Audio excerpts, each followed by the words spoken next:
reaching within to the root of your fears will always gift you with a surprise emergence of you.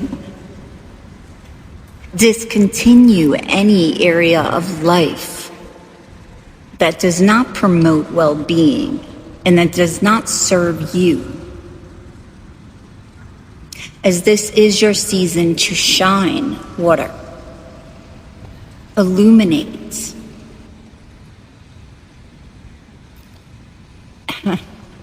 and twinkle from within. I'm seeing water signs. I'm seeing, when the sunlight hits the water and you get that diamond-like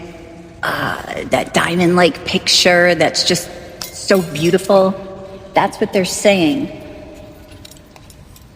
can happen to you if you connect with this part of your soul that will emerge. Allow it to happen, as awkward as it may seem.